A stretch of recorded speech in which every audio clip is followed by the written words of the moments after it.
संसद के बारे में अध्ययन कर रहे थे और संसद की संरचना, उसके गठन, उसके जो सत्र हैं इसके बारे में देखा। आज हम लोग देखेंगे जो संसद सम्मिलित रूप से पहले हम लोग देखेंगे लोकसभा और राज्यसभा की क्या क्या प्रमुख अधिकार और शक्तियां हैं, कौन सी ऐसी विशेष शक्तियां हैं जो केवल लोकसभा को प्राप्त है और कौन सी ऐसी विशेष शक्तियां हैं जो केवल राज्यसभा को प्राप्त है, और क्या देखेंगे। और जो सबसे ज़्यादा संसद से आपसे प्रश्न पूछे जाते हैं बच्चों, वो पूछा जाता है क्या संसदीय समितियों से। तुम भी आने लगी शिक्षा कब से? आज से। जो सबसे ज़्यादा प्रश्न पूछा जाता है वो पूछा जाता है संसदीय समितियों से। तो ये संसदीय समितियां कितने प्रकार की होती हैं, क्या है इनमें डिफरेंस, इसको हम लोग शॉर्ट से देखने का प्रयास करेंगे। और विशेष बात ये देखेंगे कि कुछ हम लोग कहते हैं कि एक सदन से पारित होना चाहिए, दूसरे सदन से पारित होना चाहिए, ये दोनों में बेसिक डिफरेंस क्या है। जैसे राष्ट्रपति के हटाने महाभियोग की प्रक्रिया में कौन सा बहुमत होना चाहिए, ठीक है। और दूसरी चीज उपराष्ट्रपति को हटाने के लिए कौन सा बहुमत होना चाहिए। जो विशेष शक्ति है राज्यसभा की आर्टिकल 249 उसको देखेंगे। राज्यसभा की जो विशेष शक्ति है 313 इसको देखेंगे। और ऐसे ही कुछ विशेष चीजों को देखेंगे जिसमें अक्सर हम लोग क्या है भूलवश गड़बड़ी करते हैं, ठीक। आगे जल्दी से हम आधे घंटे में कोशिश करेंगे कि ये खत्म हो जाए और आज ही हम नया टॉपिक शुरू करेंगे संघ की कार्यपालिका के रूप में प्रमुख राष्ट्रपति के बारे में, ठीक है। तो वापस हम आते हैं संसद की शक्तियों और कार्य के बारे में हम लोग देख रहे थे। मैंने कहा सम्मिलित रूप से संसद का काम ही है कानून का निर्माण करना।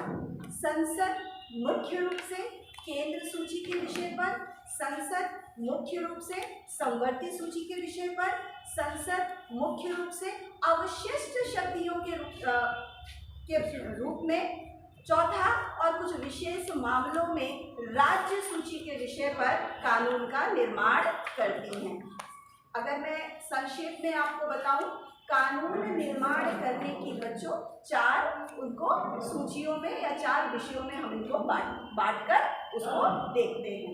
पहला केंद्र सूची, दूसरा राज्य सूची, तीसरा संवर्ती सूची और चौथा अवशिष्ट विषय। केंद्र सूची में वह विषय है जिसमें कानून निर्माण करने का अधिकार केंद्र की संसद को है। राज्य सूची में वह विषय है जिसमें कानून निर्माण करने का अधिकार इसको है राज्यों की विधानसभाओं या विधानमंडल को है। संवर्ती सूची में वह विषय है जो दोनों ही केंद्र से भी संबंधित है और राज्यों से भी संबंधित है, जिसमें दोनों ही कानून बना सकते हैं। लेकिन अगर दोनों के कानूनों में किसी भी प्रकार का कोई विवाद होता है तो उसमें किसके कानून की मान्यता होगी? केंद्र के कानूनों की मान्यता। और अवशिष्ट विषय वह विषय है जो इन तीनों मामलों में जो भी बचे हुए विषय हैं इनको हम अवशिष्ट विषयों के अंतर्गत रहते हैं, जिसमें कानून ये राष्ट्रपति के अंतर्गत है और जिसमें कानून निर्माण करने। आई थिंक मुझे लग रहा है बेटा प्रॉब्लम तो नहीं हो रही है, प्रॉपर आवाज जा रही है ना? क्या आपको आदत पड़ गई है इसकी? तो अवशिष्ट विषयों पर भी कानून निर्माण करने का अधिकार किसको है? केंद्र को है, ठीक। तो हमने कहा यहाँ पर लोकसभा और राज्यसभा दोनों को ही अपने सामान्य बहुमत से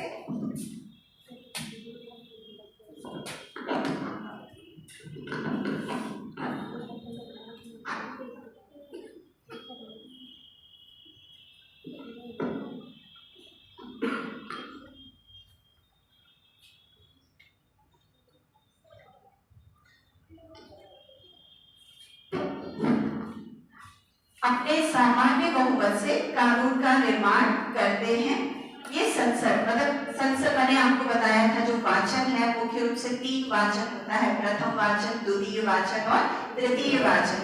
कानून के निर्माण करने का जो बेसिकली मुख्य जो महत्वपूर्ण वाचन है वो दूसरा वाचन है, जिसमें संसद के द्वारा एक सदन में वाद विवाद मतदान के बाद उसको दूसरे सदन में भेजा जाता है, दूसरे सदन में भी उसमें वाद विवाद मतदान करके उसको कहाँ भेजा जाता है, राष्ट्रपति के द्वारा, और ये सामान्य उपस्थित और मतदान करने वालों के सामान्य बहुमत से ये इसका क्या होता है, इसको पारित किया जाता है, राष्ट्रपति हस्ताक्षर कर देता है, तो ये क्या बन जाता है, या विधेयक कानून बन जाता है। कल हमने इसके बारे में देखा था, मैंने आपको बताया था विधायी जो मतलब विधायी शक्तियों के अंतर्गत जो साधारण विधेयक होते हैं, ये पहले लोकसभा में भी प्रस्तुत होते हैं, किए जा सकते हैं, या राज्यसभा में भी प्रस्तुत किए जा सकते हैं। इसके संदर्भ में कोई विशेष प्रावधान नहीं है। अगली बात जो मैंने आपको बताई थी, यही बात एक और चीज मैंने आपको यहाँ बताई थी, अगर दोनों ही सदनों में किसी भी प्रकार का कोई गतिरोध उत्पन्न होता है, गतिरोध का मतलब एक सदन ने सहमति दे दी हो और दूसरे सदन ने सहमति न दी हो, या कुछ संशोधनों के साथ वापस विधेयक को पहले सदन में लौटा दिया है, और ऐसा करते हुए 6 माह की समय सीमा बीत गई हो, तो मैंने आपको भी बताया, पिछले 3 दिन से हम लोग इसके बारे में डिस्कस कर रहे हैं। आर्टिकल 108 के अंतर्गत राष्ट्रपति के द्वारा ये गतिरोध को समाप्त करने के लिए एक संयुक्त बैठक बुलाई जाती है, और इस संयुक्त बैठक का परिणाम ये होता है कि साधारण विधेयकों में यद्यपि विधायी शक्तियों में दोनों ही सदन समान शक्तिशाली हैं, लेकिन जब भी संयुक्त बैठक होती है तो लोकसभा ज्यादा शक्तिशाली होती है। कारण क्या है, इसकी अधिकतम सदस्य संख्या।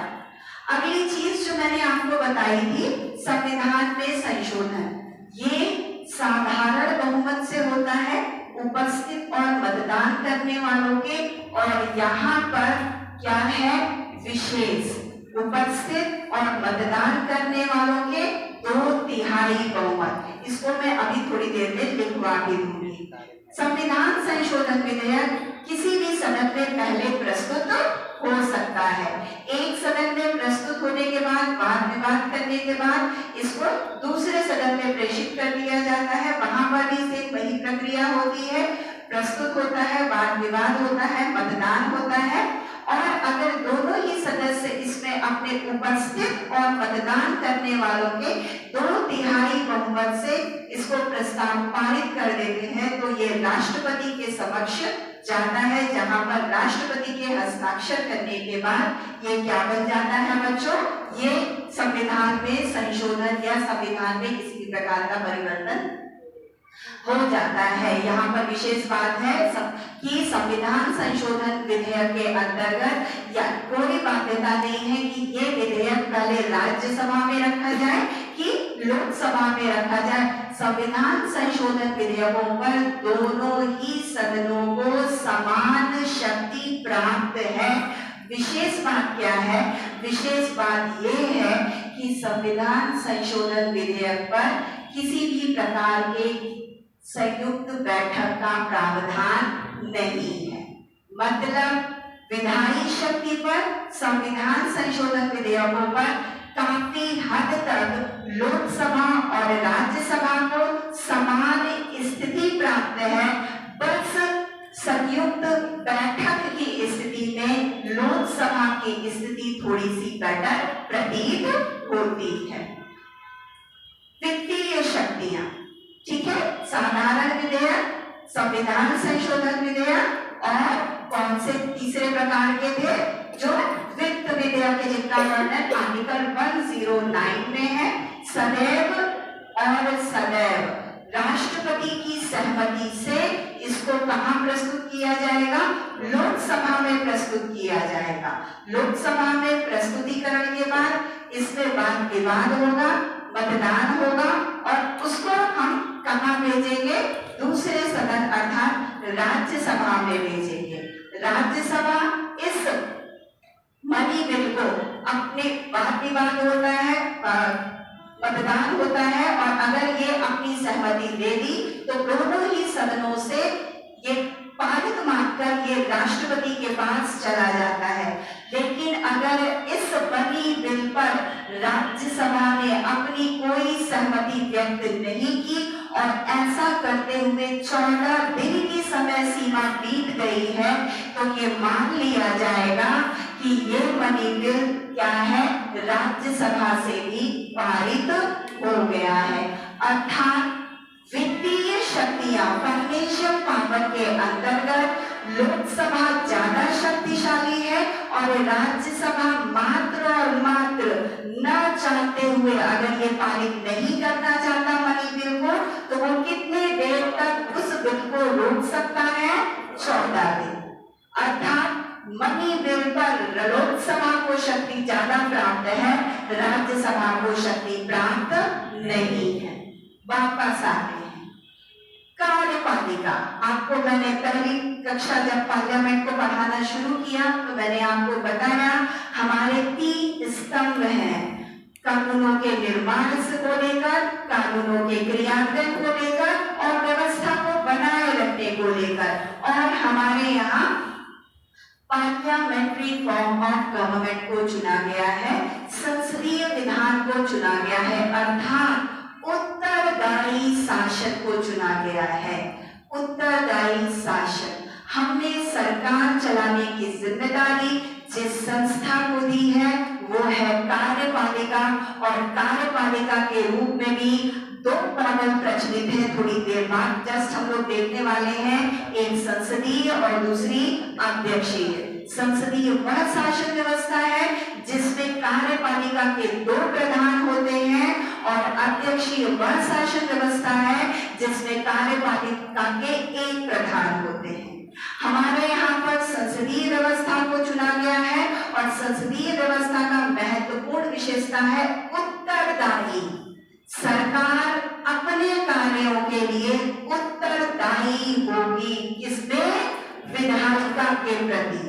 ठीक, तो सरकार पर हमारी संसद अर्थात लोगों का सदन, राज्यों का सदन किस तरीके से कंट्रोल करता है, उस पर क्या किस प्रकार से नियंत्रण रखता है। यहाँ पर देखिएगा बच्चों, आपको पता है हमारे यहाँ पे संसदीय व्यवस्था है, दोहरी कार्यपालिका है, एक संवैधानिक और दूसरी वास्तविक। संवैधानिक कार्यपालिका का अध्यक्ष है राष्ट्रपति और वास्तविक कार्यपालिका का अध्यक्ष होता है प्रधानमंत्री।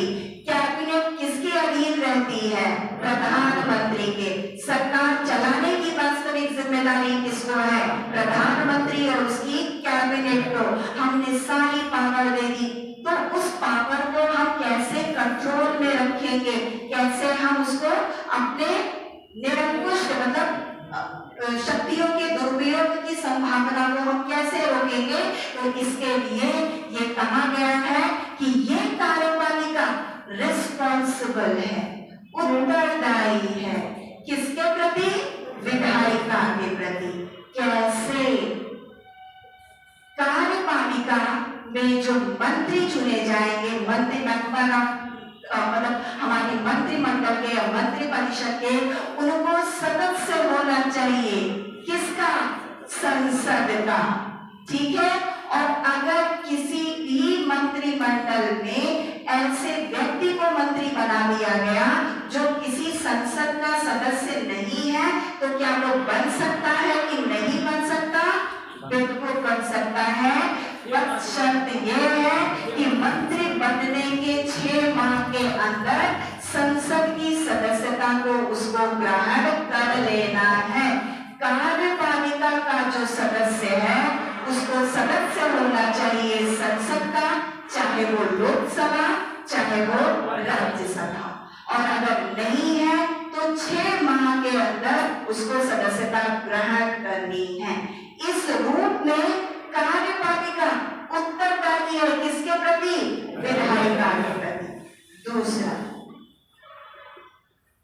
आपको ये भी पता है कि संविधान संशोधन करके जो सदस्य संख्या है, कुल संसद के सदस्यों की सदस्य संख्या अगर आपको मंत्री परिषद बनानी है तो कितने % निर्धारित कर दी गई है बच्चों?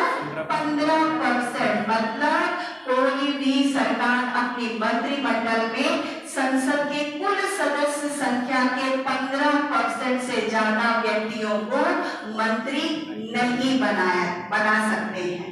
अगली चीज, विश्वास और अविश्वास प्रस्ताव के द्वारा।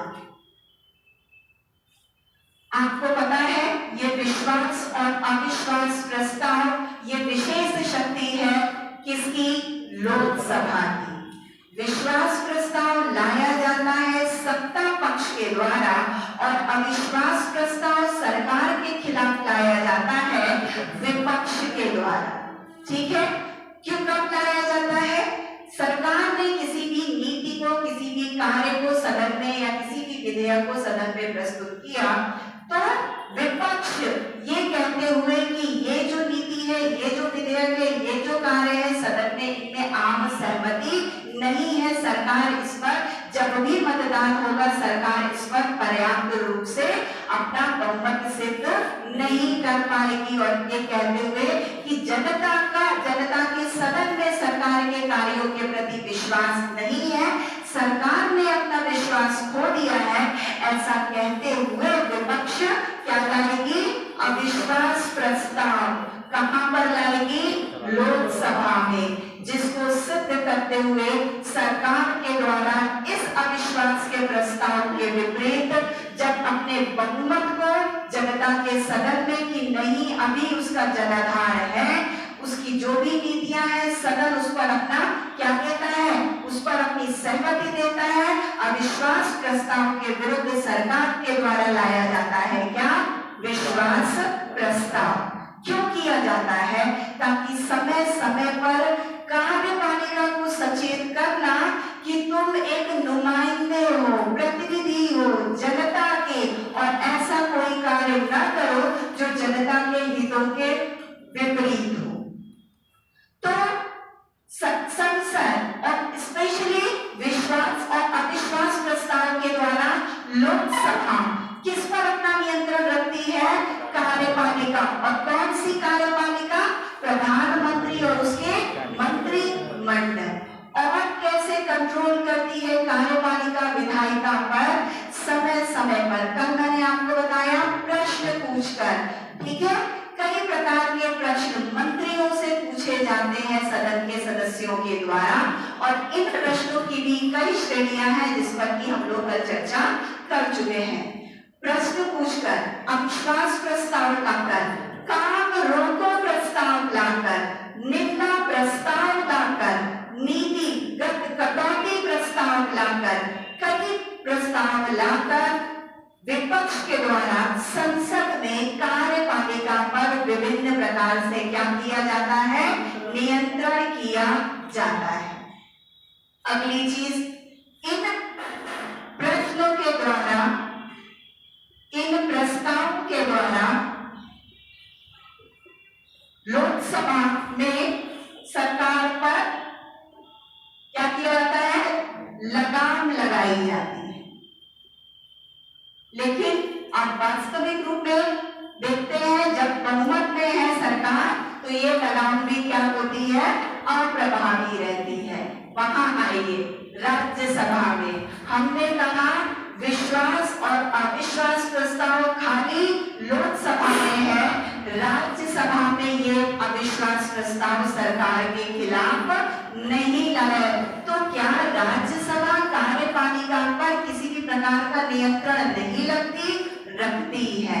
राज्यसभा के सदन में भी प्रश्न पूछकर, ठीक है, उसके सदस्यों में काम रोको, स्थगन प्रस्ताव लाकर, कई प्रकार के प्रस्ताव लाकर राज्यसभा के जो सदस्य हैं कार्यपालिका पर अपना नियंत्रण प्रभावी रूप से स्थापित करते हैं।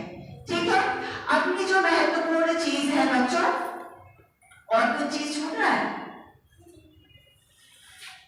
चलो बीच में अभी याद आएगा। अगला, कई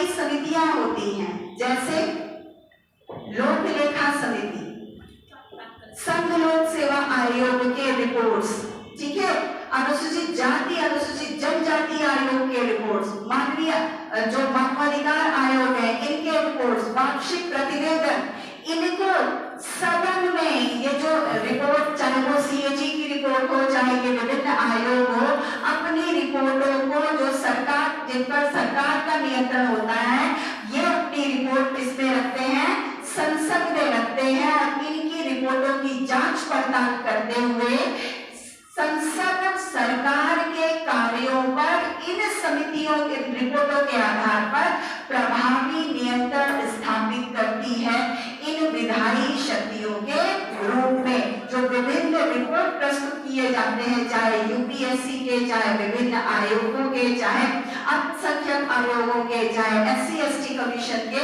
ये रिपोर्ट रखवाई जाती है संसद में, जिसके द्वारा इन रिपोर्टों की जांच पड़ताल करके संसद सदस्य सरकार के कार्यों पर महत्वपूर्ण रूप से क्या लगवाते हैं, रोक लगाते हैं।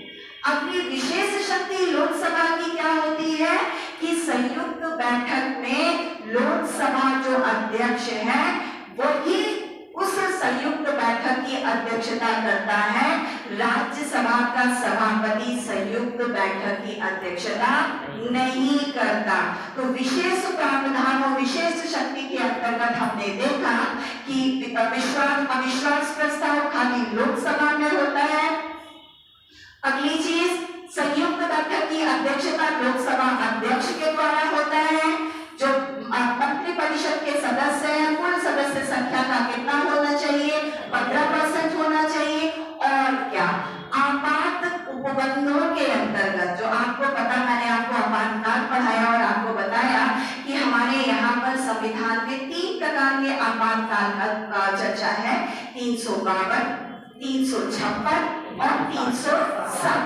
352 लगाया जाता, जब मैं रिवाइज करती हूँ आप लोगों को याद आ जाएगा। 352 लगाया जाता है क्या, बोलो, युद्ध और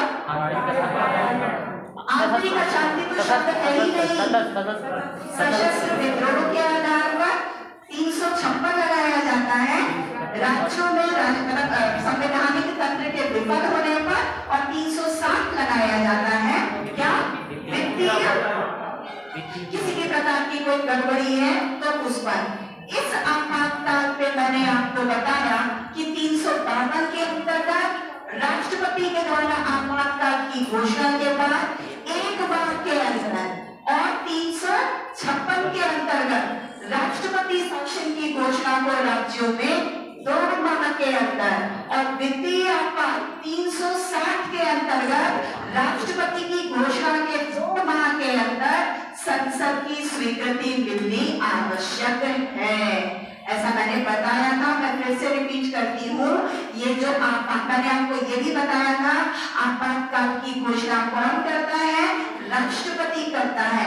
किसके परामर्श से करेगा, मंत्रिपरिषद के लिखित परामर्श से करेगा।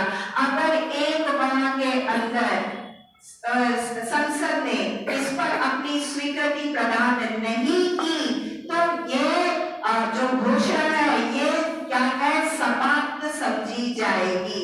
संसद के सदन को इस पर अपनी क्या है, उपस्थित और मतदान करने वालों की 2/3 बहुमत से इस पर अपनी स्वीकृति प्रदान करनी है। विशेष बात ये है बच्चों कि ये 352 के अंतर्गत है, ये 356 के अंतर्गत है, और ये 360 के अंतर्गत है। यहीं पर एक चीज और मैं बता दूं, मैंने आपको कहा कि इस जो सहमति है दोनों सदनों की होनी चाहिए। और एक और चीज मैंने आपको बताई कि मान लो आपातकाल लगा है और लोकसभा क्या है, भंग है या विघटित है, तब कौन करेगा, तब ये राज्यसभा की विशेष स्थिति हो जाएगी कि वो इस पर अपनी सहमति दे और इस आपातकाल को कंटिन्यू करें, ताकि जब नई लोकसभा का क्या हो, पुनर्गठन हो।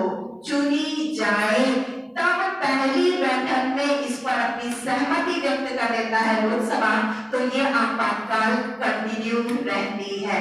मतलब आपातकाल में 352 के अंतर्गत घोषणा के 1 माह बाद, 356 के अंतर्गत 2 माह बाद, 360 के अंतर्गत 2 माह बाद दोनों सदनों को उपस्थित और मतदान करने वालों के 2/3 बहुमत से ये अपना प्रस्ताव पारित कर दें, तभी आपातकाल आगे बढ़ेगा, अन्यथा नहीं।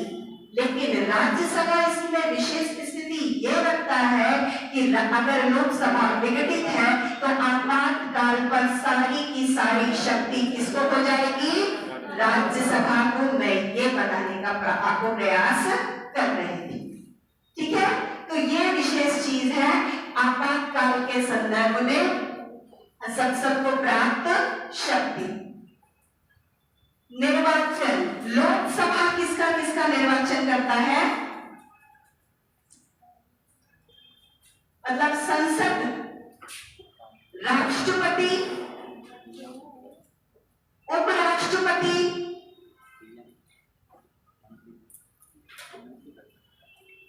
लोकसभा के विशेष संदर्भ में लोकसभा अध्यक्ष,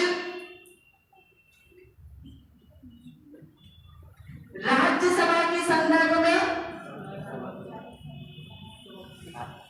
सभापति की उपसभापति,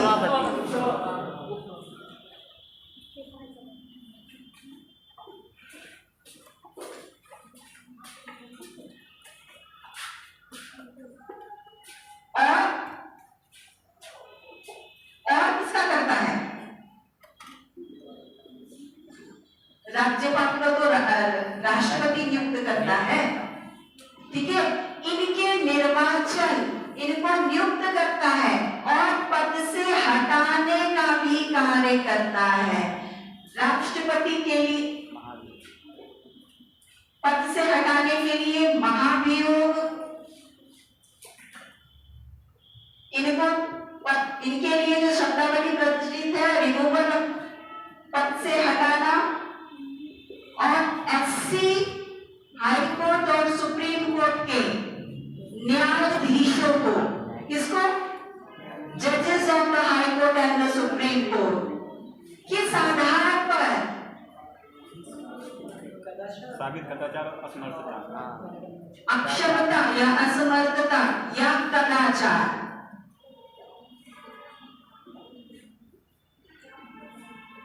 जहां निर्वाचन की बात आएगी तो राष्ट्रपति, उपराष्ट्रपति, लोकसभा, लोकसभा अध्यक्ष और उपाध्यक्ष, और जो राज्यसभा है वो उपसभापति के द्वारा, उपसभापति के चुनाव में, राष्ट्रपति के चुनाव में और उपराष्ट्रपति के चुनाव में, ये दोनों ही सदन मिलकर इनसे क्या होता है? इन प्रमुख पदाधिकारियों का चयन, इसको क्या किया जाता है? पद पर नियुक्त किया जाता है। लेकिन विशेष बात यह है कि राष्ट्रपति और उपराष्ट्रपति के चुनाव में तो दोनों ही सदनों को समान शक्ति प्राप्त है, परंतु उपराष्ट्रपति के जो पद से हटाया जाता है तो ये प्रस्ताव सबसे पहले राज्यसभा में लाया जाता है। कहाँ लाया जाता है? राज्यसभा में लाया जाता है, और राज्यसभा के उपस्थित सदस्यों के 2/3 बहुमत की सहमति के बाद इसको भेजा जाता है कहां पर? लोकसभा में। मेरा प्रश्न ये है, लोकसभा में उपराष्ट्रपति को हटाने के लिए जो प्रस्ताव पर सदस्यों, लोकसभा सदस्यों की सहमति होनी चाहिए, किस बहुमत से? साधारण बहुमत से, विशेष बहुमत से, कुल सदस्य संख्या के 2/3 बहुमत से, उपस्थित और मतदान करने वालों के 2/3 बहुमत से। साधारण बहुमत, विशेष बहुमत, साधारण बहुमत, विशेष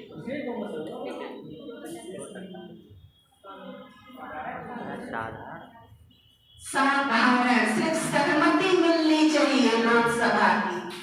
ऐसे क्वेश्चन गलत होते हैं, हमें पता सब है, लेकिन क्या है? सिर्फ सावधानी हटी। मतलब राज्यसभा में पहले क्या होगा?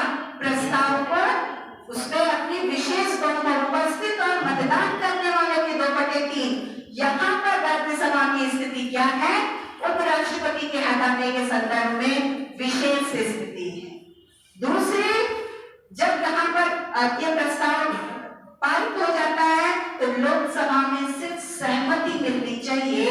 कुल सदस्य संख्या 2/3 बहुमत, ऐसी शब्दावलियों का प्रयोग नहीं है, सिर्फ सहमति चाहिए, साधारण बहुमत। ठीक है, तो ये चीज है कि निर्वाचन के संदर्भ में राष्ट्रपति, उपराष्ट्रपति, लोकसभा अध्यक्ष, उपाध्यक्ष, राज्यसभा के द्वारा राष्ट्रपति के निर्वाचन में भाग लिया जाता है, उपराष्ट्रपति के निर्वाचन में भाग लिया जाता है, उपसभापति के निर्वाचन में भाग लिया जाता है। अगर हम हटाने की बात करें तो राष्ट्रपति को पद से हटाने की प्रक्रिया कहलाती है महाभियोग, इम्पीचमेंट। इसके अलावा राज्यसभा के द्वारा उपराष्ट्रपति को पद से हटाने की प्रक्रिया का प्रारंभ केवल और केवल कहाँ होता है? राज्यसभा में उपस्थित और मतदान करने वालों के 2/3 बहुमत से पारित होने के बाद उसको लोकसभा में भेजा जाता है, जहां पर लोकसभा को केवल सहमत होना आवश्यक है, तब जाके उपराष्ट्रपति अपने पद का त्याग करते हैं। ठीक है, एचसी और एचसी मतलब सुप्रीम कोर्ट और हाई कोर्ट के जो जजेस हैं, इनको हटाने की जो प्रक्रिया है, अभी मैं लिखवाऊंगी इसको, इनको हटाने की प्रक्रिया है कुल सदस्यों के बहुमत दोनों सदनों के और प्लस उपस्थित और मतदान करने वालों के 2/3 बहुमत से संसद सदस्य सुप्रीम कोर्ट और हाई कोर्ट के न्यायाधीशों को उनके पद से हटा सकते हैं। तो ये शॉर्ट में हमने संसद को देखा। विशेष रूप से मैं 2-3 बातें और कहूंगी राज्यसभा के संदर्भ में। बच्चों, विशेष शक्तियों के अंतर्गत जिक्र करना चाहूंगी, एक तो मैंने आपको उपराष्ट्रपति के संदर्भ में आपको बता दिया, दूसरा मैं जिक्र करना चाहूंगी क्या? 249, 312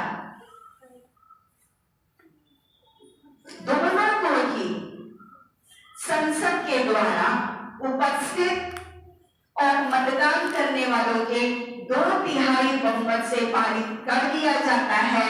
तो आर्टिकल 249 के अंतर्गत राज्य सूची के विषय पर कानून निर्माण करने का अधिकार किसको प्राप्त होता है? संसद को।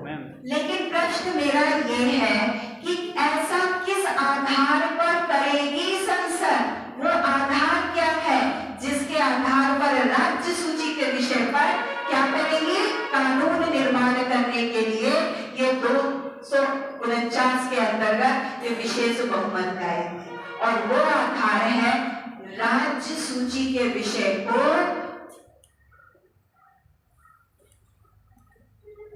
राष्ट्रीय महत्व का, कौन से महत्व का? राष्ट्रीय महत्व को आधार है जिसके बेस पर संसद राज्यसभा के द्वारा, सॉरी मैंने संसद बोल दिया हूं तो मैं आपकी बात को वापस लेती हूँ। राज्यसभा की हम विशेष स्थिति की ओर चर्चा कर रहे थे। राज्यसभा के उपस्थित और मतदान करने वाले 2/3 सदस्यों के द्वारा अगर राज्य सूची के विषय को राष्ट्रीय महत्व का घोषित कर दिया जाए तो राज्य सूची के विषय पर कानून निर्माण करने का अधिकार संसद को प्राप्त हो जाता है। अब आप बताएं। उसने अपने में संसद कहा था, वो इन करेगी राज्यसभा मतलब प्रस्ताव पारित करेगी, दे दिया। हाँ, मतलब आएगा। चलो, तो ये विशेष शक्ति है किसकी? राज्य से। बेस क्या है? राष्ट्रीय महत्व। ठीक है, आपको सामान्य स्थितियों में राज्य सूची के विषय पर कानून बनाने का अधिकार राज्यों को है, लेकिन राज्यसभा ऐसा प्रस्ताव पारित कर दे तो राज्य सूची के विषय पर भी कानून बनाने का अधिकार संसद को हो जाएगा। 312 हमें बताता है अखिल भारतीय सेवाओं के बारे में। 312 के अंतर्गत राज्यसभा उपस्थित और मतदान करने वाले सदस्यों के 2/3 बहुमत के द्वारा अगर प्रस्ताव पारित कर दे तो अखिल भारतीय सेवाओं का क्या हो जाता है? गठन हो जाता है। मेरा प्रश्न ये है, भारतीय वन कितने प्रकार की अखिल भारतीय सेवाएं हैं? 3 प्रकार की देखा जाए 3 प्रकार की अखिल भारतीय सेवाएं, IAS, IPS और IFS। मेरा क्वेश्चन फिर ये है, IFS का मतलब क्या है? Indian forest service, Indian foreigner service, क्या?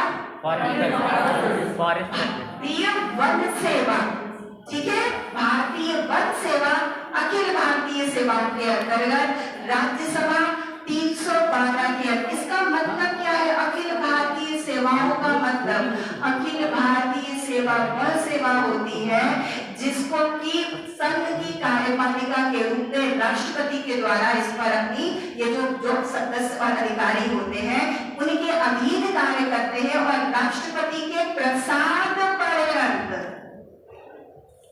किसके? राष्ट्रपति के प्रसाद पर्यंत ये अखिल भारतीय सेवा के सदस्य कार्य करेंगे। इनकी नियुक्ति कहीं भी हो जाए, लेकिन जब इनको पद से हटाया जाएगा तो राष्ट्रपति के द्वारा हटाया जाएगा। राष्ट्रपति से नीचे के किसी भी पदाधिकारी के द्वारा इनको इनके पद से हटाया नहीं जा सकता। ये किसका मतलब है? प्रसाद पर्यंत, ठीक है। तो 312 के अंतर्गत अखिल भारतीय सेवाओं के गठन हेतु विशेष प्रावधान करती है राज्यसभा। कौन से बहुमत से? उपस्थित और मतदान करने वालों के 2/3 बहुमत, ठीक है। तो ये विशेष शक्तियां व कार्य हुई। लिख लीजिए कुछ विशेष पॉइंट।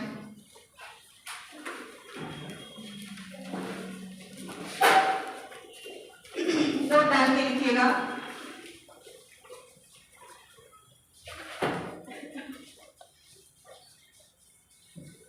राष्ट्रपति का महाभियोग, राष्ट्रपति का महाभियोग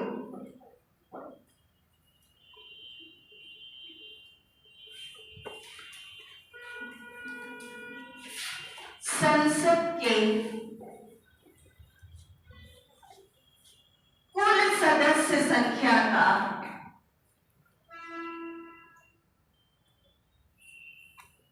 2/3 बहुमत, संसद के कुल सदस्य संख्या का 2/3 बहुमत। लिखिए उपराष्ट्रपति महाभियोग, सॉरी महाभियोग नहीं, शब्द यूज कीजिए पद से हटाना। देखिए राज्यसभा के द्वारा, राज्यसभा के द्वारा तत्कालिक सदस्य संख्या के, तत्कालिक सदस्य संख्या के बहुमत से प्रस्ताव पारित, प्रस्ताव पारित जिस पर लोकसभा के द्वारा, जिस पर लोकसभा के द्वारा सहमति व्यक्त करना मात्र, जिस पर लोकसभा के द्वारा सहमति व्यक्त करना मात्र। अगला लिखिएगा न्यायाधीशों को पद से हटाना, न्यायाधीशों को पद से हटाना।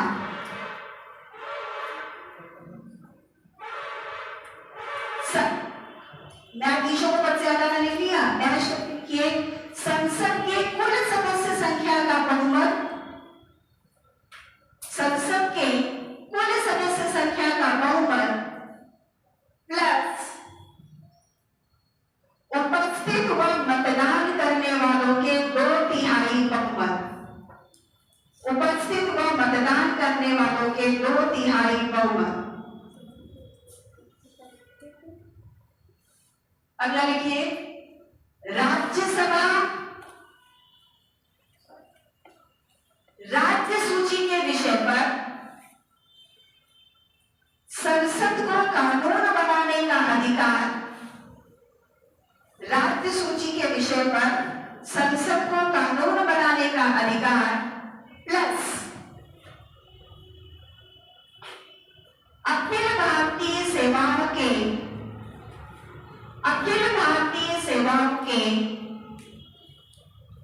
गठन हेतु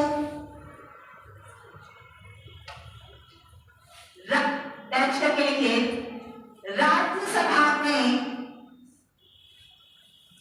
उपस्थित व मतदान करने वालों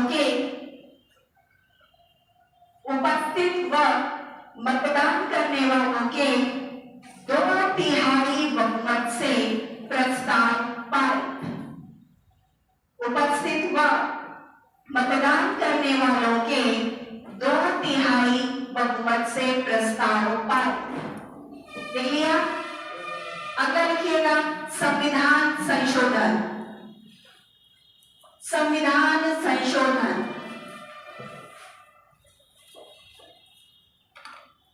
लिखिएगा उपस्थित व मतदान करने वालों के 2 तिहाई बहुमत से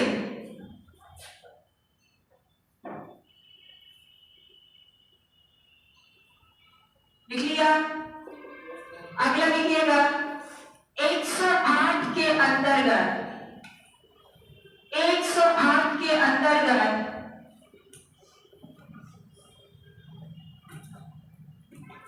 संयुक्त बैठक,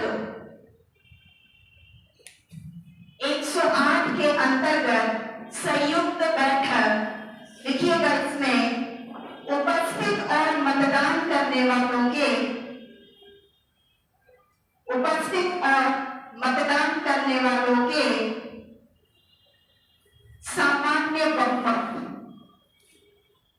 सामान्य बहुमत के द्वारा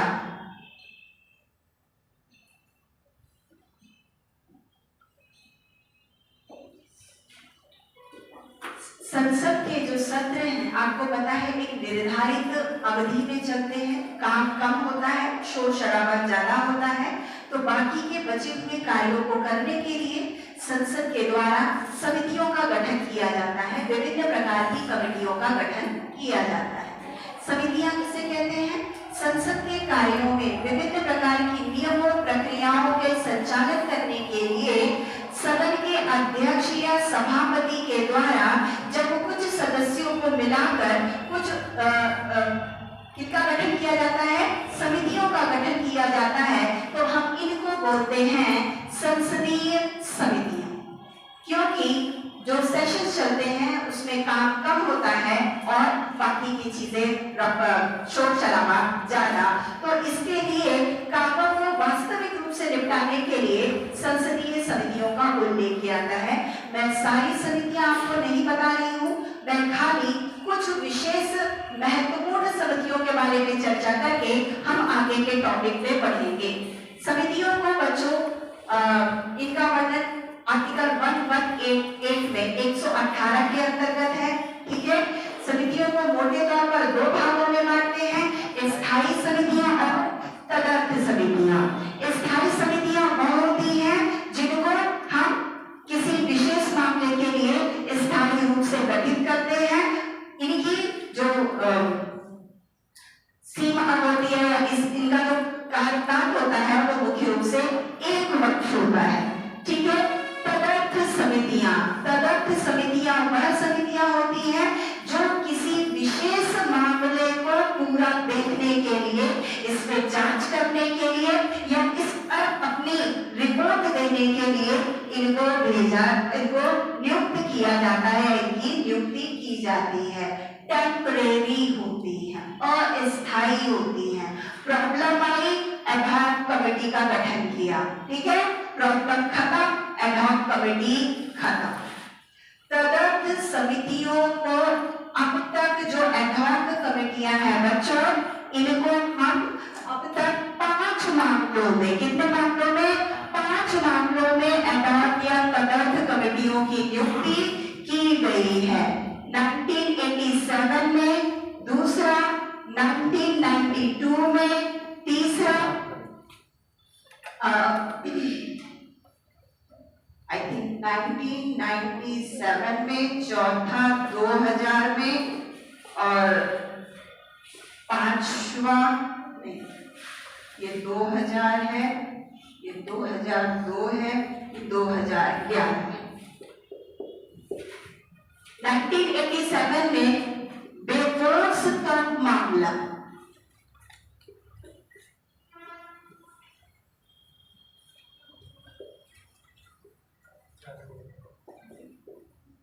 पी सदानंद। दूसरा आपका शेयर बाजार मामला,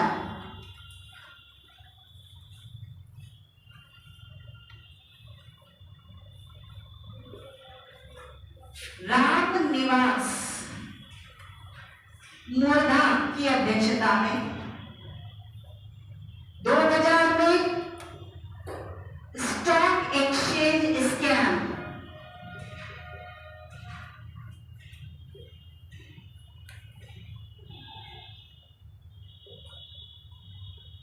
आपने नाम सुना होगा केतन पारेख का।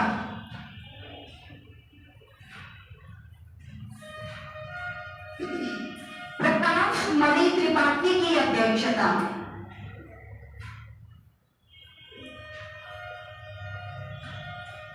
अगला है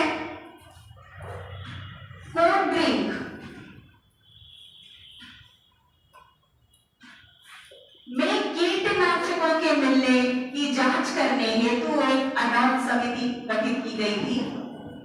किसकी अध्यक्षता में? शरद पवार की अध्यक्षता में। और 2001 में 2G स्पेक्ट्रम घोटाला, आपने सुना होगा 2G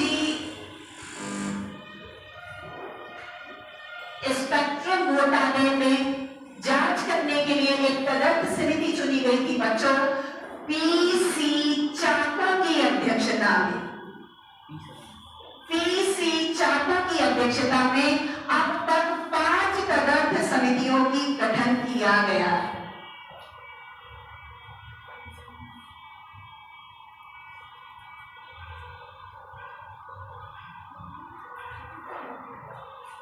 ये शंकरानंद है, इसको ठीक कर लीजिएगा। क्या हुआ?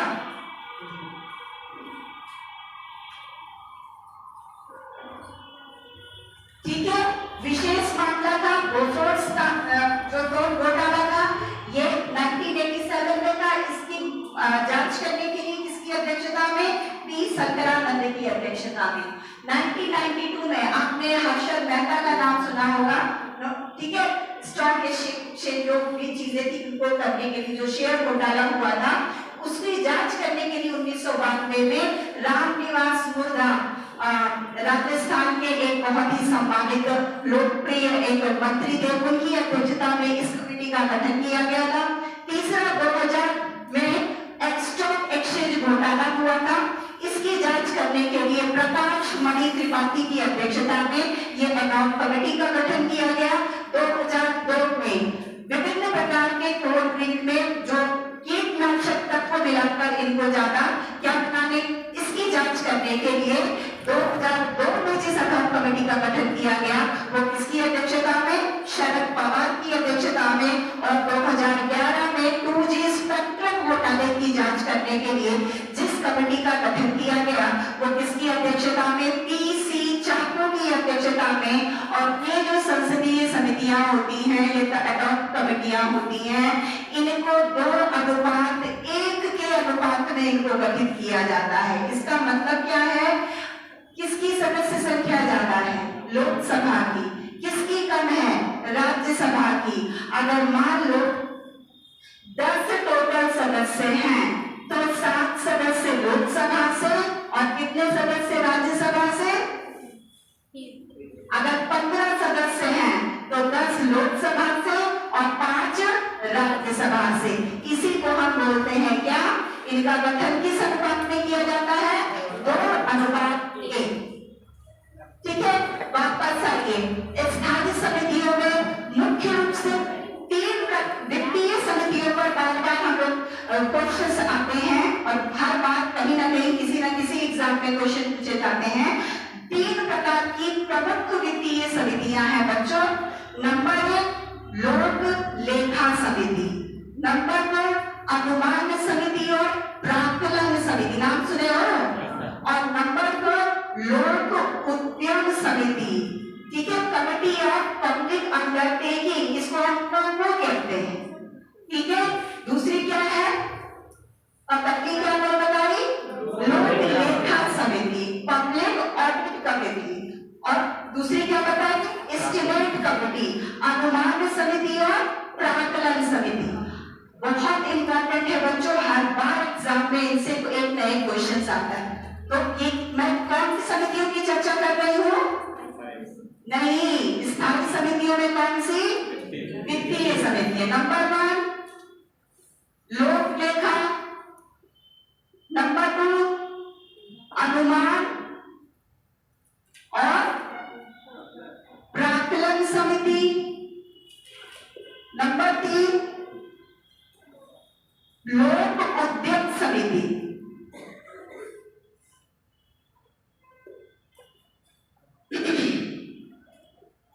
पहली वित्तीय समिति जिसके गठन का प्रावधान 1919 के मॉन्टेग्यू चेम्सफोर्ड अधिनियम में था, वो कौन सी थी, और उसका उत्तर है बच्चों लोक लेखा समिति।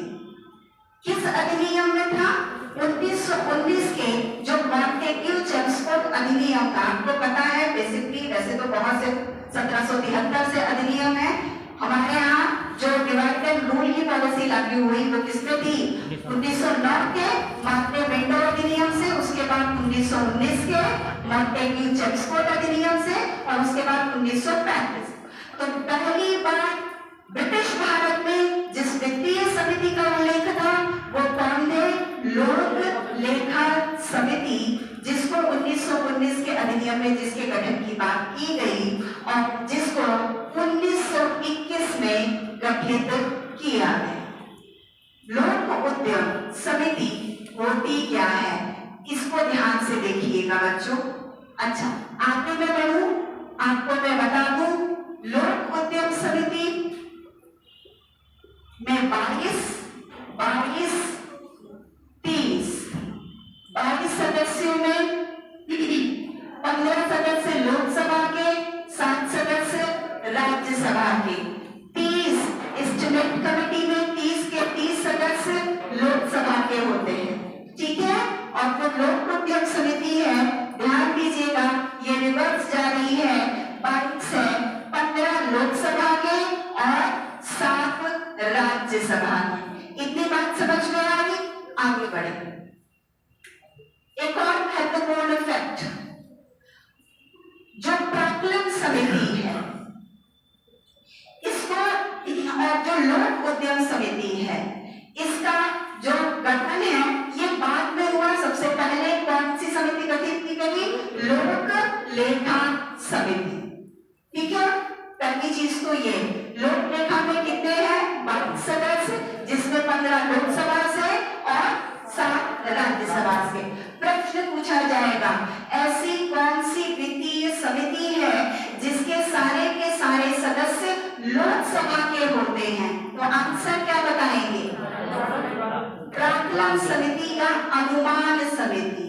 लोक लेखा होता क्या है, हम लोग इसको देखें। सरकार अपने खर्चे के लिए क्या करती है, पैसा बजट के माध्यम से रखती है, ठीक है। जो भी खर्च करती है इसकी वर्ष में जांच होती है सीएजी के द्वारा ना। सीएजी जो प्रमुख ऑडिट का अधिकारी है, आपने जो मम्मी से पैसा लिया कि मुझे 1000 रुपए की किताब लेनी है, मम्मी शाम में आप जब घर जाते हो तो पूछती है ना 1000 रुपए कहाँ खर्चा किया, पता चला 500 रुपए की किताब ली और 500 रुपए पार्टी कर ली। तो अगर शाम में मम्मी नहीं पूछेगी तो आप तो ये वाला काम करोगे, कुछ भी उड़ा पड़ोगे, और शाम में मम्मी या पापा ने पूछा तो बताए हिसाब दो मुझे कहाँ खर्चा किया है। तो सरकार के खर्चे का हिसाब के लिए क्या की जाती है, ऑडिट किया जाता है, लेखा परीक्षण किया जाता है। लेखा परीक्षण किसके निर्देशन में होता है, ऑडिट मतलब सीएजी के द्वारा। जो भी सरकार अपने खर्चों को बताती है कि हम इस मद पे इतना खर्चा किया है, इस मद पे हमने इतना खर्चा किया है, उसकी एक रिपोर्ट सीएजी के निर्देशन में क्या होती है बच्चों, तैयार होती है, जिसको कि तैयार होने के बाद इसको कहाँ रखवाया जाता है, राष्ट्रपति के समक्ष रखवाया जाता है और राष्ट्रपति फिर इस रिपोर्ट को संसद के समक्ष रखवाता है। और इस खर्चे का जो विवरण है जिसको सीएजी ने रिपोर्ट तैयार की, इसकी जांच करने का काम संसद की जिस समिति के द्वारा होता है इसको हम बोलते हैं लोक लेखा समिति। इसका जो अध्यक्ष होता है सदैव लोकसभा में विपक्ष का नेता होता है, सत्ता पक्ष का नहीं। क्यों? सरकार पैसा खर्च कर रही है, अगर सरकार का आदमी होगा तो स्कैम नहीं होएगा, इसीलिए लोकसभा अध्यक्ष मतलब जो विपक्ष का नेता होता है इसका क्या होता है, अध्यक्ष। दूसरा अनुमान, आपने इकोनॉमिक्स पढ़ रहे होंगे, इकोनॉमिक्स में आपने टॉपिक पढ़ा होगा बजट। बजट किसे कहते हैं, सरकार के आगामी वित्तीय वर्ष के जो भी आय और व्यय है, मतलब कितना पैसा उसका आएगा और कितना पैसा जाएगा, इसका एक अनुमानित लेखा जोखा जो सरकार रखती है इसको हम कहते हैं बजट। एक अनुमान लगाती है कि पता चला आपको किताबें आईएएस का तैयारी कर रहे हैं, आपको किताबें चाहिए और मम्मी के पास गए शाम में और कहा मम्मी मुझे 50,000 रुपए दे दो, ठीक है। क्यों? मैंने ऐसा ऐसा किया, वो मैंने नेट से देखा, यहाँ देखा है, वहां देखा। आप एक मोटा मोटा ब्यौरा किससे देते हो, मम्मी को देते हो कि इतना पैसा चाहिए। क्यों आप इतना बड़ा चढ़ा के ब्यौरा देते हो, ताकि बार बार फिर मम्मी 4 सवाल पूछेगी, पापा 4 सवाल पूछोगे, इसीलिए मोटा मोटा आप उनको कह देते हो मुझे इतना पैसा चाहिए। सरकार भी आगामी वर्षों में कितना पैसा खर्चा करने वाली है इसका अनुमान लगाती है, किसके द्वारा, बजट के द्वारा, ताकि उसको बार बार संसद में अपनी मांगों को न रखवाना पड़े, ठीक है। सरकार के द्वारा ये जो मांगें बताई जाती हैं, ये मांग ऐसा तो नहीं है कि फर्जी है। 5,000 की किताब के लिए आप मांग कितना रहे हो, 50,000। इसकी जांच करने के लिए जिस समिति की अध्यक्षता संसद के द्वारा किया जाता है इसको हम बोलते हैं प्राक्कलन समिति या अनुमान समिति, ठीक है। अनुमान जो संसद ने सरकार ने खर्चा बताया वो सही है या गलत, इसमें सारे के सारे सदस्य किसके होते हैं, लोकसभा के।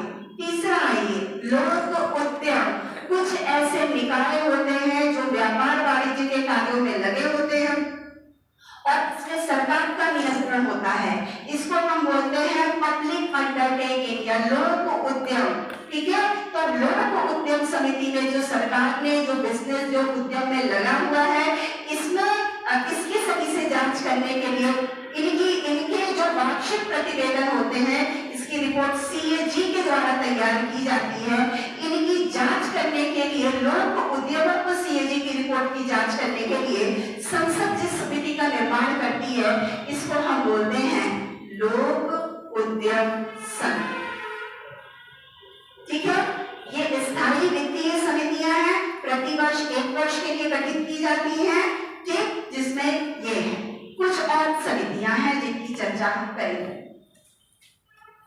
अपनी स्थायी समिति में।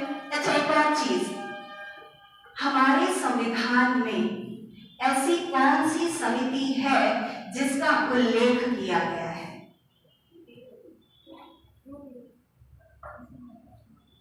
वो समिति है राज्य भाषा आयोग समिति, आर्टिकल 344।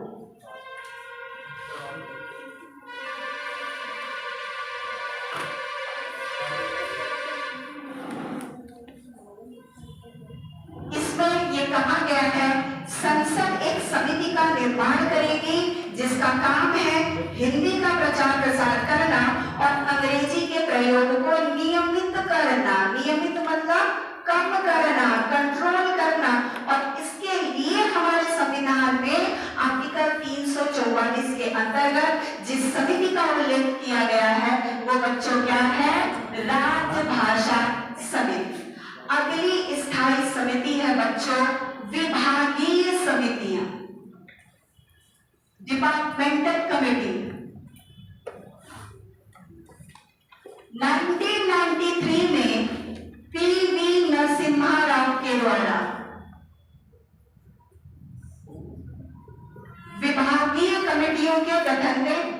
निर्णय लिया गया। कब लिया गया? 1993 में। आपको पता है कार्यपालिका का काम क्या है? कार्यों को पूरे देश में व्यवस्था को सुचारू रूप से चलाना। इसके लिए प्रधानमंत्री मंत्रिमंडल की सहायता से पूरे देश के सिस्टम को चलाता है। अब ये 2, 4, 10, 15% जो मंत्री हैं वो पूरे देश को तो ठीक से चलाएंगे नहीं, इसीलिए इनके अंतर्गत विभाग डिपार्टमेंट्स बनाए जाते हैं और उनका हेड नियुक्त कर दिया जाता है किसी एक मंत्री को। जो विभिन्न प्रकार के मंत्री हैं वो विभिन्न प्रकार के उनके अंतर्गत विभाग काम करते हैं। ठीक है, तो इन 1993 में इन विभागों के कार्यों की, उनके क्रियाकलापों की कि वो सही से काम कर रहे हैं कि नहीं कर रहे हैं, पैसा सही से खर्च कर रहे हैं कि नहीं कर रहे हैं, सरकार के जो भी ऑब्जेक्टिव्स है उनके अनुसार ये डिपार्टमेंटल कमेटियां काम कर रही है कि नहीं कर रही। तत्कालीन प्रधानमंत्री पी.वी. नरसिम्हा राव ने 24 विभागीय कमेटियों की स्थापना की थी। कितनी विभागीय कमेटियां? 24 विभागीय कमेटियों की बच्चों स्थापना की थी, जिसमें से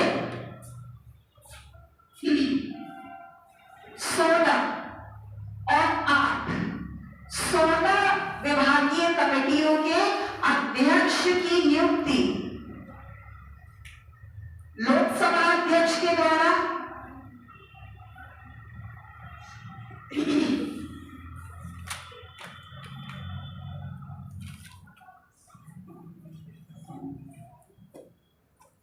और कितने की राज्यसभा के सभापति के द्वारा? 8 विभागीय कमेटियों की अध्यक्ष की नियुक्ति सभापति के द्वारा किया जाता है। रिपीट कर रही हूं मैं, 1993 में पी.वी. नरसिम्हा राव के द्वारा 24 अलग अलग विभागों के कार्यों की जांच करने के लिए विभागीय समितियों की गठन की गई।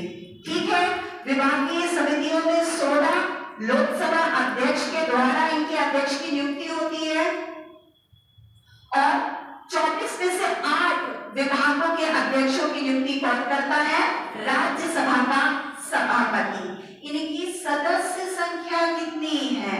तो इन एक विभागीय कमेटी के सदस्य संख्या बच्चों होती है 31, जिसमें 21 होते हैं लोकसभा के मेंबर और 10 होते हैं राज्यसभा के सदस्य। ठीक है,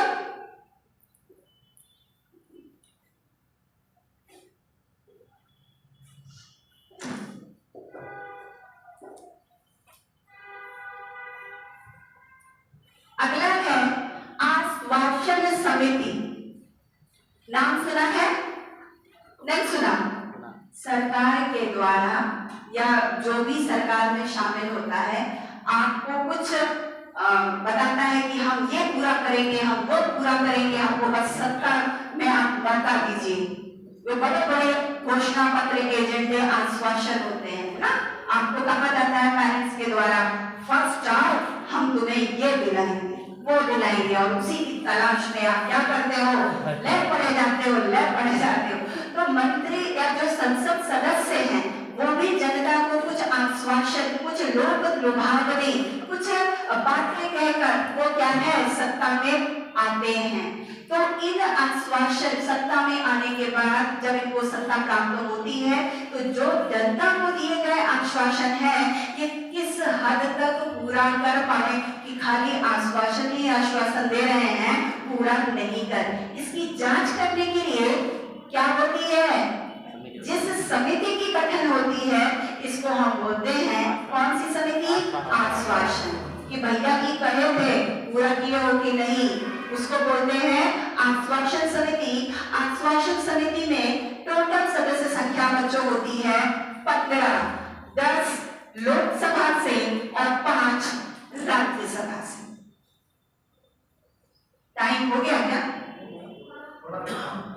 अरे मुझे अभी टॉपिक ना नया शुरू करना, मैं शुरू कर दूंगी भाई। अगली है 2-3 करते हैं, लिख लीजिए। लाभ का पद समिति। लाभ का पद समिति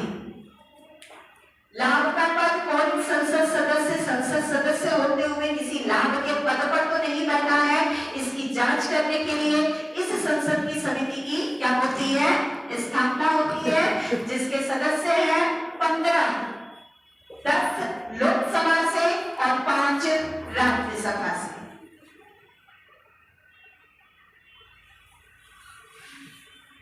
एग्जाम में अगर पूछा जाए संसद की विभिन्न समितियों में सबसे छोटी समिति कौन सी होती है, क्या आपको पता है? सबसे छोटी समिति है, लिख लीजिए, पुस्तकालय समिति, जिसकी सदस्य संख्या है 9, जिसकी सदस्य संख्या है 9, 5 लोकसभा से और 4 राज्यसभा से।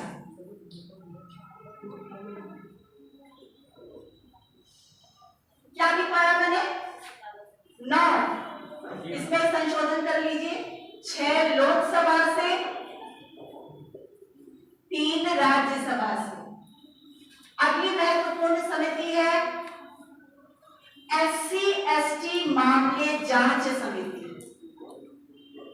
SC/ST मामले जांच समिति। और अगली समिति है महिला सशक्तिकरण, महिला सशक्तिकरण समिति।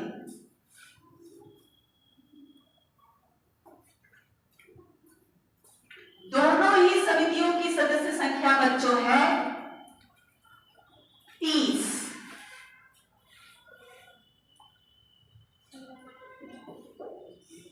10 राज्यसभा से और कितनी लोकसभा से?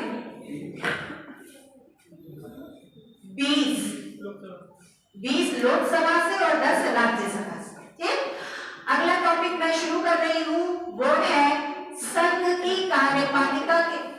कोई प्रॉब्लम? आप लोग ऐसे देख रहे हैं जैसे मैंने क्या प्राप्त कर दिया नया विषय, क्योंकि हमारे पास टाइम बहुत कम है, बहुत चीजें हैं, बहुत सी चीजें मैंने छोड़ दी है, लेकिन टाइम लिमिटेशन। ठीक है, बीच में हम लोग अगर मुझे मौका मिलेगा तो मैं उसको ऐड करूंगी। अगला जो टॉपिक है हमारी कार्यपालिका का प्रधान कौन? राष्ट्रपति। और ये प्रधान वास्तविक है कि संवैधानिक? संवैधानिक, नाम मात्र का, लेकिन head of the government, head of the state. ठीक है, आपको पता है 152 से लेकर 151 तक हमारे संविधान के भाग 5 में संघ की कार्यपालिका मतलब कार्यों को पूरे देश में, व्यवस्था को पूरे देश में क्रियान्वित करने के लिए जिस निकाय की स्थापना की गई है बच्चों, उसको हम बोलते हैं एग्जीक्यूटिव या कार्यपालिका। विश्व में 2 प्रकार की कार्यपालिका है, एक्चुअली में 3 प्रकार की कार्यपालिकाएं पाई जाती हैं। ठीक है, एक वास्तविक कार्यपालिका,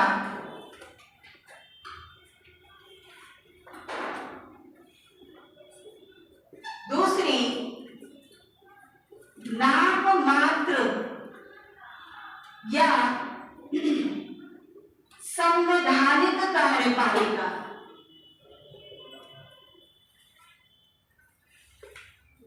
और तीसरी बहुल कार्यपालिका।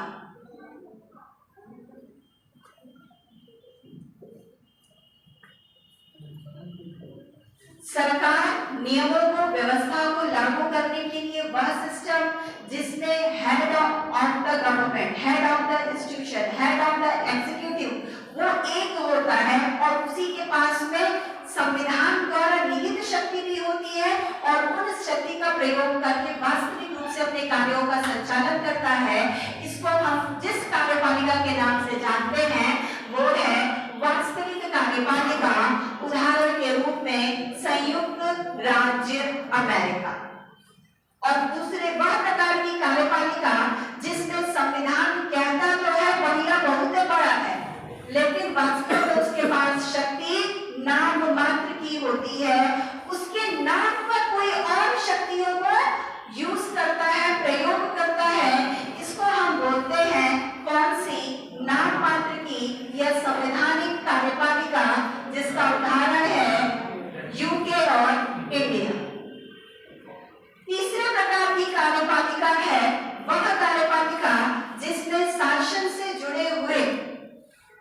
जो भी शासन करने की जो शक्ति है, जो जिम्मेदारी है, एक व्यक्ति में ना होकर कई व्यक्तियों में निहित होती है, इसको हम बोलते हैं प्लूरल एग्जीक्यूटिव, जो कहाँ पर रचित है?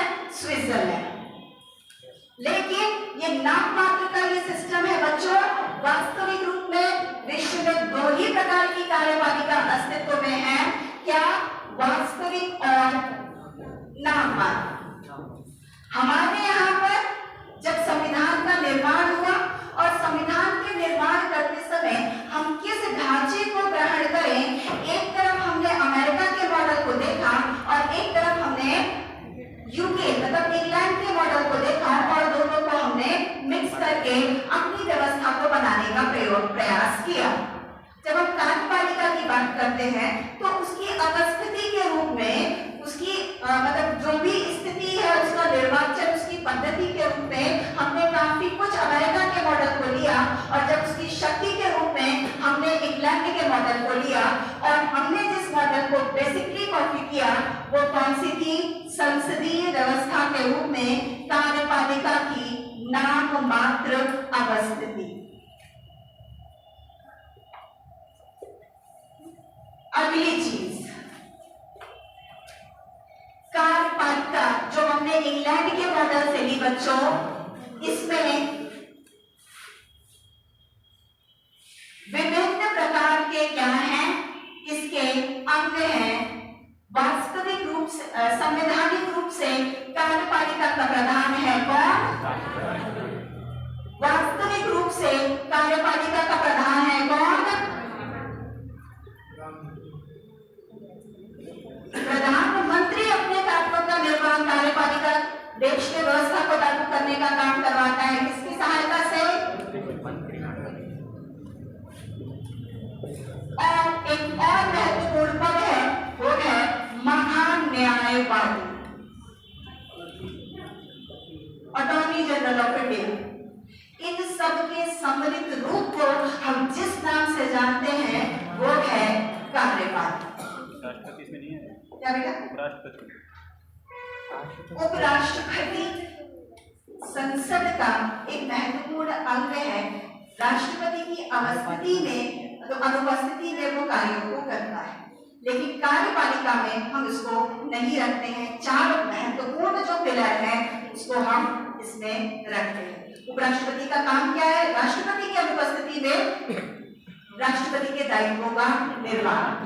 और हम जो पढ़ रहे हैं वो भाग 5 में आर्टिकल 52 से लेकर 72 तक जिस पद के बारे में हम लोग पढ़ेंगे वो है क्या? राष्ट्रपति। ठीक, देखिए लिखना चाहेंगे? कुछ आर्टिकल्स दिखाना चाहूंगी, उसके बाद लिखना शुरू करूंगी। अच्छा रहने दो, दया करो।